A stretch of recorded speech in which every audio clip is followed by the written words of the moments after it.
नमस्कार, सी न्यूज भारत में आप सभी का स्वागत है। वक्त हो चुका है न्यूज बुलेटिन का। इस बुलेटिन में बात करेंगे बुरहानपुर के, जहां आइडियल पत्रकार संगठन जिला इकाई बुरहानपुर की मासिक बैठक मुंबई में हुई संपन्न और दिखाएंगे चंद्रपुर में कैसे सड़क पर रेत फेंक कर मुक्त हो जाते हैं रेत तस्कर। आगे चर्चा करेंगे मेरठ की, जहां लोकप्रिय हॉस्पिटल के पास खाली प्लॉट में लगी आग। और भी तमाम खबरों पर आई करते हैं विस्तार से चर्चा। उतरौला बलरामपुर मुख्य मार्ग पर स्थित करोड़ों रुपए के उपसंभागीय कृषि प्रसार कार्यालय उतरौला विभागीय अधिकारियों की लापरवाही से खंडहर हो रहा है।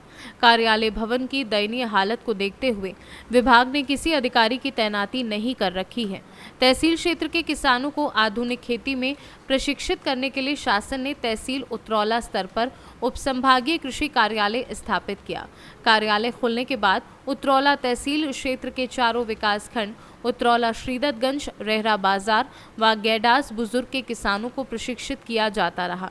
किसानों को प्रशिक्षित करने के लिए लाखों रुपए के ऊपर से लागत किसान लाभ बनाकर आधुनिक उपकरण उपलब्ध कराए गए, लेकिन इस कार्यालय का भवन मानक विहीन बनाए जाने से इसकी छतों में तमाम दरार पड़ गई है। जगह जगह दीवारों की ईंटें नदारत हो गई हैं। कार्यालय के फर्श में गड्ढे पड़ गए हैं। यहाँ किसानों को आधुनिक खेती करने का प्रशिक्षण बंद कर दिया और लैब के उपकरण कार्यालय के गोदाम में पड़े बर्बाद हो रहे हैं। कार्यालय पर किसानों को पीने के पानी की समुचित व्यवस्था नहीं है। करोड़ों रुपए के इस कार्यालय का भवन जर्जर होने से खंडहर होता जा रहा है। बलरामपुर से सी न्यूज संवाददाता कमल किशोर गुप्ता की रिपोर्ट। आइडियल पत्रकार संगठन जिला इकाई बुरहानपुर मध्य प्रदेश की पूरी टीम मंगलवार को कौपुर खैराने नवी मुंबई ऑफिस पहुंची। संगठन को मजबूत बनाने हेतु विभिन्न विषयों पर चर्चा की, जिसमें अध्यक्षता आइडियल पत्रकार संगठन के थाना जिलाध्यक्ष श्यामधर दुबे ने की। संगठन के राष्ट्रीय अध्यक्ष ने संगठन को किस प्रकार से मजबूत और आगे बढ़ाया जाए इस विषय पर पदाधिकारियों से चर्चा की। प्रदेश में जिला कार्यकारिणी का गठन कर नवीन सदस्य की नियुक्ति पर विचार विमर्श किया। कार्यक्रम में आइडियल पत्रकार संगठन के मध्य प्रदेश अध्यक्ष राहुल खंडेराव, जिलाध्यक्ष बुरहानपुर रूपेश वर्मा, जिला सचिव सुनील रायलीवाला, सह सचिव दीपक बैरागी, जय महाकाल मानस मंडल अध्यक्ष दिनेश कुमार मिश्रा एवं मनोज तिवारी उपस्थित रहे। राष्ट्रीय अध्यक्ष अजय कुमार मिश्रा ने सभी साथियों का हृदय से हार्दिक अभिनंदन एवं स्वागत किया एवं मुंबई अध्यक्ष श्यामधर दुबे ने कार्यक्रम में उपस्थित पदाधिकारियों का आभार प्रदर्शन किया। आज दिनांक 7 मई को मुंबई कौपुर खैराने में आइडियल पत्रकार संगठन की एक बैठक आयोजित की गई, जिसमें हमारे जो राष्ट्रीय अध्यक्ष हैं श्री मिश्रा सर जी, उनके नेतृत्व में बुरहानपुर जिला इकाई की मध्य प्रदेश से एक बैठक आयोजित की गई। यह बैठक श्री श्यामधर दुबे जी के ऑफिस में रखी गई, जिसमें हमारे जो आइडियल पत्रकार संगठन है उसको किस प्रकार से आगे नवीन नियुक्तियाँ की जाए उस पर एक चर्चा या विमर्श किया गया, जिसमें हमारे साथ श्यामधर दुबे जी, दिनेश मिश्रा जी, मनोज तिवारी जी एवं मध्य प्रदेश से बुरहानपुर जिला इकाई से जिला अध्यक्ष रूपेश वर्मा और जिला सचिव सुनील रायलीवाला जी, दीपक बैरागी जी सह सचिव उपस्थित रहे। बुरहानपुर से सी न्यूज संवाददाता राहुल की रिपोर्ट। चंद्रपुर जिले में चिमूर तालुका में रेत तस्करी के फसल काटने के दिन आ गए हैं, लेकिन हम देख सकते हैं कि प्रशासन चुपचाप बैठ करके भूमिका नहीं निभा रहा। फिलहाल चंद्रपुर जिले के नेरी चिमूर रोड पर सोने गांव के पास रेत तस्करों ने घाट पर नई सड़क बनाकर रेत की तस्करी जोरों पर देखी जा रही है। इसी तरह 2 दिन पहले कुछ लोगों के डर से एक रेत तस्कर सड़क पर रेत फेंक कर भाग गया, लेकिन उसकी किस्मत उस रेत तस्कर पर नहीं बल्कि किसानों और नियमित यात्रियों की जान पर गिरी। रेत बढ़ने से 2 दिन में 7 दुर्घटनाएं हो चुकी हैं और राहगीर सहमे हुए हैं। हालांकि प्रशासन ने इस पर कोई रोक नहीं लगाई है, इसलिए रेत तस्कर पूरे जोरों पर नजर आ रहे हैं। सवाल उठ रहे हैं कि खबर छपने के बाद भी प्रशासन चुप क्यों बैठा है? ये सवाल नागरिक पूछ रहे हैं कि क्या अनुविभागीय अधिकारी और तहसीलदार रेत तस्करों से मिले हुए नहीं हैं? वहां की किसान क्या कहते हैं इस पूरे मामले पर हमारे संवाददाता एफाज पठान ने उनसे बातचीत की। आइए आपको सुनवाते हैं उनका क्या कहना है। दोस्तों, सी न्यूज़ भारत में आपका स्वागत है। मैं एफाज महाराष्ट्र चंद्रपुर से। हम लोग आए हैं चिमूर तहसील के नेरी गांव में, नेरी चिमूर के बीचों बीच रास्ते में। यहाँ पर आप देख सकते हैं कि किस तरह से रेती फैली हुई है। ये मेन मार्ग है चिमूर जाने का रास्ता, और ये दूसरा रास्ता नेरी की तरफ जाने का। और ये इधर से रेती के ट्रैक्टर निकलते हैं। हम देख सकते हैं यहाँ पे रेती किस तरह से फैली हुई है। ये रेती माफियाओं का बरजबरी और उनकी दादागिरी समझिए। ये यहाँ पे एक मोड़ है और आगे में देख सकते दूसरी मोड़ है। इस तरह से यहाँ पे रेती फैलाई हुई है। आने जाने वाले लोग यहाँ पर गिर रहे हैं। किसी का हाथ टूट रहा है, किसी का पाँव टूट रहा है, और ये मौत को दावत देने वाला रास्ता बन चुका है।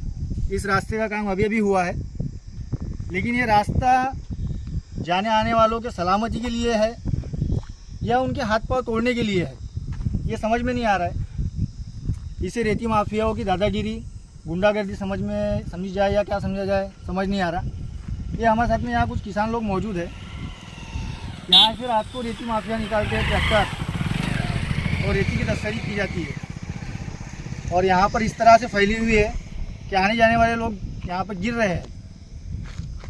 और आइए हम आगे की बातचीत इनसे करते हैं। हमारे साथ में कुछ किसान भाई मौजूद है। हाँ, मुझे नेरी चिमूर रोड पे जो मेन रोड है, नेरी चिमूर जो अभी बना हुआ है, ये मोड़ पे रेती रोड पे खाली कर दी है रात में।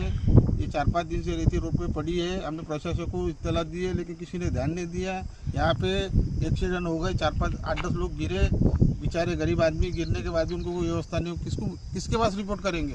वो गिरने के बाद उन्होंने अपनी कुछ व्यवस्था किए हैं। और ये रात में रेते जो ट्रैक्टर चलते हैं और इतनी स्पीड से चलते हैं, सामने वाले को उनको मारने को भी उड़ाने को भी कोई टेंशन नहीं, यानी डर बिल्कुल नहीं है उनको क्या सामने वाला उड़ेगा क्या मरेगा। उनको कोई रेती चोरने से मतलब।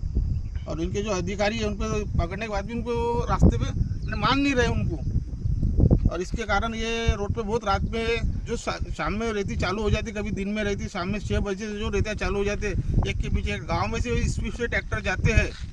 लोगों की जान कोई ज़्यादा की नहीं है ये रेती माफिया वाले के लिए। इसलिए बंदोबस्त सरकार ने इसका, अपने ये प्रशासन ने इसका बंदोबस्त करना चाहिए। ये रेती माफिया में थोड़ा सा लगाम खींचना चाहिए, इसका बंदोबस्त करना चाहिए। हम ये विनंती, हम काश्तकार हैं, हमारे यहाँ पे बाजू में खेती है, इसलिए हम ये तात्काल हम इसका थोड़ा ये कर रहे हैं, निषेध कर रहे हैं। तो आप देख सकते हैं कि काश्तकार किसान भी परेशान हो चुके हैं। और इसके लिए जिम्मेदार कौन? प्रशासन जिम्मेदार है, तहसीलदार है, पुलिस प्रशासन है, या और कोई है? तो इसके ऊपर अब देखते हैं प्रशासन क्या इसके ऊपर निर्णय लेता है। चंद्रपुर से सी न्यूज़ संवाददाता एफाज पठान की रिपोर्ट। खबर मेरठ से है, जहां लोकप्रिय हॉस्पिटल के पास खाली प्लॉट में आग लग गई। आग लगने के आधे घंटे बाद फायर ब्रिगेड की टीम पहुंची। आपको बता दें कि आसपास के पड़ोसियों ने मिलकर आग बुझाई। खाली प्लॉट में गंदगी, पड़ोसी रहते हैं परेशान।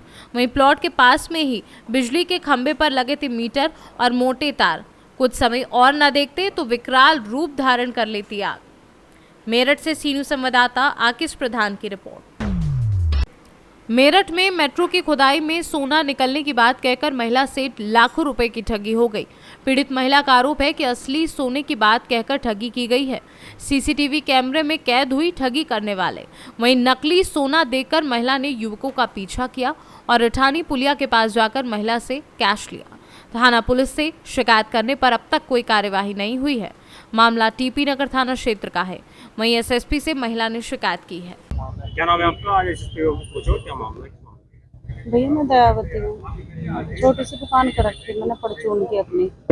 उस पर एक लड़का आया, एक पीछे खड़ा था, 2 आए, बल्कि वे 4 लड़के कैमरे में भी आए। जो हमने पास में कैमरा हमारे पड़ोसियों को उसमें दिखवाए, दो मकानों में कैमरे लगे हुए हैं, उनमें 4 लड़के आए, बाकी 2 लड़के मेरी दुकान पर आए। और एक लड़के ने कमला पसंद लिया, कमला पसंद लेके मेरे से कहने लगा मेरी मम्मी बात करने को कहेगी, अपना आंटी जी नंबर दे दो। मैं कहने लगी भैया मुझे तो पता नहीं है, आप कहाँ से बोल रहे तुम, कहाँ के रहने वाले? कहने लगे जी हम तो बनारस के हैं। मैंने सोचा कि हमारे पास का ही होगा, कोई जानते हो सके मुझे, तो हम बनारस के हैं। मगर फिर यहाँ कहाँ पे रह रहे हैं? उनका मेट्रो में काम करते हैं। मैं फिर नंबर क्यों? मगर अपना दे जा। उनका हमारा पिलोट भी है और हमें इतना माल पाया, हम किसी को बता नहीं सकते। अगर ठेकेदार को बताया तो ठेकेदार हमारे से वो छीन लेगा। उसमें कुछ सिक्के भी है और कुछ गले का हार भी है नीचे तक का, जो ठेकेदार छीन लेगा हमारे से। उसने मेरे से नंबर लेगा, अपना नंबर मुझे दे दिया, मेरे से ले गया।